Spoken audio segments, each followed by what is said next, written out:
আহা কি আনন্দ আকাশে বাতাসে। চ্যানেল আই সুরের ধারার এই আয়োজনে আসতে পেরে এসে আপনার অনুভূতি সম্পর্কে জানতে চাই।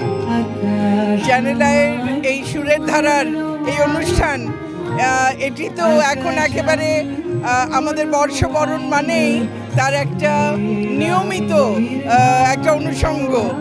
এটা ছাড়া মনে হয় যেন নতুন বছরটা হলোই না শুরু। তো এত সুন্দর হাজার কণ্ঠে বর্ষবরণ, এটা অসাধারণ। এবং সবচেয়ে বড় কথা, বাঙালির যে প্রাণের উৎসব এবং একেবারে সর্বজনীন উৎসব, সকলের উৎসব, সেই উৎসবটি এটি আমাদের সংস্কৃতির, আমাদের ঐতিহ্যের একটা বড় অংশ। আমি একই সঙ্গে বাঙালি এবং একই সঙ্গে একজন ধর্মপ্রাণ মানুষ হতে পারি, সেটিকে অস্বীকার করা এবং ধর্মের নামে আমার সংস্কৃতিকে অস্বীকার করবার যে অপচেষ্টা, অর্থাৎ আমার বাঙালির আত্মপরিচয়কে, আমার সমস্ত সংগ্রাম, আমার অর্জন, তাকে ভুলিয়ে দেবার যে অপচেষ্টা, তাকে রুখে দাঁড়াতে হলে সংস্কৃতি দিয়েই তাকে রুখে দাঁড়াতে হবে। এবং সেজন্যেই এই আয়োজনগুলোর বড় বেশি প্রয়োজন। সেজন্যই সুরের ধারাকে এবং চ্যানেল আইকে আন্তরিক ধন্যবাদ এবং কৃতজ্ঞতা। খুব সুন্দর একটি লাল সাদা নববর্ষের আবহের একটি শাড়ি আপনি পরেছেন এবং ভীষণ সুন্দর লাগছে আপনাকে। আমরা জানি শাড়ি বাঙালি নারীর অলংকার, আমাদের ভূষণ হচ্ছে শাড়ি, কিন্তু বর্তমান প্রজন্মে আমরা দেখছি শাড়ি পরার যে প্রবণতা, এটা অনেকটাই কমে যাচ্ছে। কেন কমে যাচ্ছে কি মনে হয়? 75 পর্যন্ত একেবারে খুব স্পষ্ট আমার মনে পড়ে যে তখন পর্যন্ত বাঙালি মেয়েরা, কম বয়সী মেয়েরা তো পড়তোই, কোনো বিয়ে হয়েছে এমন কোনো মেয়ে, বাঙালি মেয়ে কিন্তু শাড়ি ছাড়া আর কিছু পরতো না। কিন্তু 75-এর পর থেকে সেই পাকিস্তানি প্রভাবটা, সেটা কিন্তু আমাদের পোশাকেও একটা এসেছে।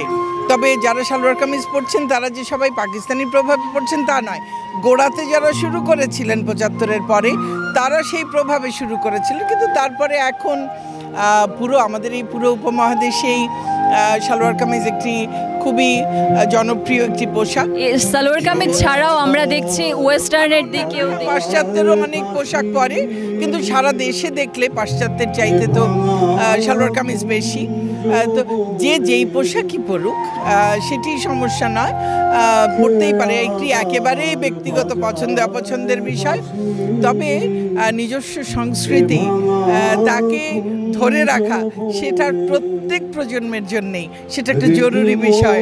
ছোটবেলার নববর্ষ বরণ এবং এখন এই দুটোর মধ্যে পার্থক্যটা কি? ছোটবেলার নববর্ষ বরণটা তো একটু ভিন্ন রকম ছিল। মেলাগুলো হতো, সেগুলো ছিল। আর আমার যে ছোটবেলা, সেই ছেলেবেলা থেকে তো দেখেছি ছায়ানটের যে রমনা বটমূলে অনুষ্ঠান, সেটা সবচেয়ে বড় বিষয় ছিল। কিন্তু এখন তো শুধু ছায়ানট বা শুধু সুরের ধারা নয়, এখন সারা দেশব্যাপী অনেক সংগঠন তারা এই অনুষ্ঠান আয়োজন করে। ছোটবেলায় মেলায় গিয়ে চুড়ি কিংবা কানের দুল কেনার জন্য বায়না করতে কিনেছি, চুড়ি পরতে গিয়ে চুড়ি ভেঙে হাত কেটেছে, তাও হয়েছে। এখন নববর্ষের কোন জিনিসটা সব থেকে বেশি ভালো লাগে?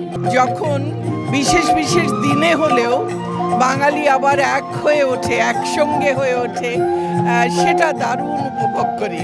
আহা কি আনন্দ আকাশে বাতাসে।